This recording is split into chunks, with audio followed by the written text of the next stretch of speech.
I think once again, first off, should congratulate Coach Reed. I know they're disappointed right now, his staff and team. They had another outstanding year. I thought, give our guys a ton of credit. We had tremendous focus. I thought the last 2 days coming into the game today, and we played like it. We played with a lot of energy, a lot of effort. We shared the ball. We did all the things you need to do to beat a good team, and had some guys step up and make plays, and so we're fortunate to be advancing. And we'll enjoy this for about another 5 minutes and get ready for the next one. He's got one of those, I don't want to, probably should cover his ears because I'm going to praise him now, and I don't want to go into his head.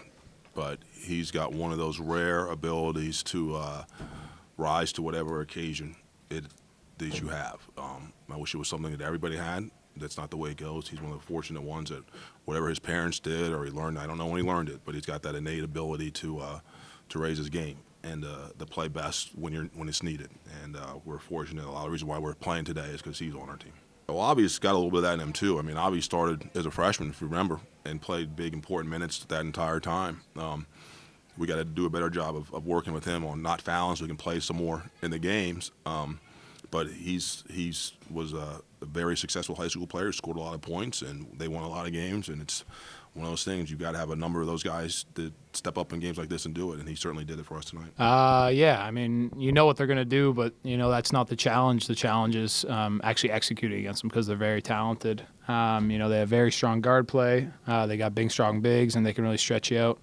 Obviously, the stat that, you know, they lead the country in three-point field goal percentage, it's not it's not an accident. They shoot the ball really well. They share it well, so you know, we were cognizant of that, trying to turn them into two-point players, run them off the line, and we switched a lot, which helped us as well. I mean, we have a lot of guys who can do a lot of things, but I think one thing, Bruce Moore was all-defensive team for a reason, and the reason is that at 6'8" and 220 or whatever it is, 230, he would be the best defensive player if he played the point. He would be the best defensive player if he played the 5. He can guard them all. So it doesn't really matter who he's guarding, which allows us a lot of versatility defensively with switching, with some of the scrambles out. He can get to guys. I actually thought, I mean, the first time we played them, they went like 14 of 21 or something from 3. I thought we guarded them pretty well that day. They're just good and made them. But I think we've done a better job the last 2 games, even more so than up there, as there were a lot fewer breakdowns. We did a much better job of guarding the ball. The run they made in the first half, we kind of lost our focus of guarding the ball, sending it up in the second half. But we got guys capable of doing a good job one-on-one, and that certainly, as a coach, makes you look a lot better.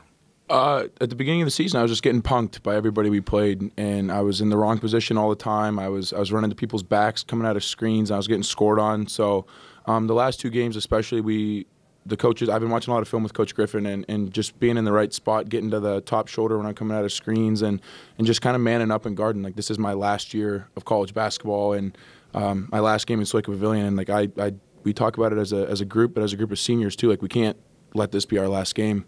So if that means that I'm going to guard ball screens the entire game and I'm going to be sprinting out of them and guarding it correctly, then that's what I'm going to have to do. I mean, I think a dunk in any situation really raises the level of intensity for your team, and going into halftime with a putback dunk that got me going, I know that, and got my teammates going. Everybody was sprinting into the tunnel. I thought I was going to get tackled by Kimball.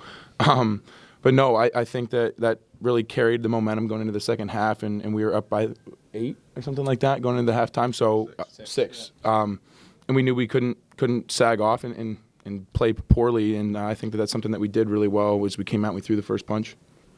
Coach Davis said it, Kimball has this innate ability to just put the ball in the hoop. He's a pest to guard when he's not on my team in practice, and every time I come out in practice and Coach D puts me on blue and Kimball on orange, I hate it because I know he's going to come at me. But he's really special, and that's something that I really have taken advantage of the last 4 years, is being able to play with him. And I think that his leadership goes unnoticed because he's really, really vocal outside of practice and outside of basketball. And if we're in the cafeteria, he's talking to guys, or if we're in our apartment, he's talking to guys. And I think that that's something that he has that others don't.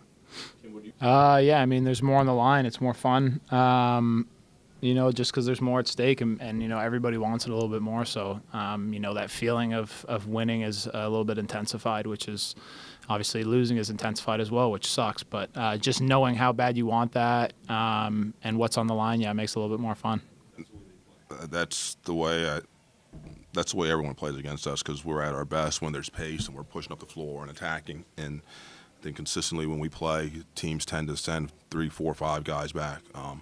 Wednesday will be a little different, and the Colgate's got a couple guys that are really tremendous offensive rebounders, and so we got to make sure we secure it first because they're going to go after them. But typically, teams against us worry less about the offensive glass and more about getting back in transition. Maybe for you.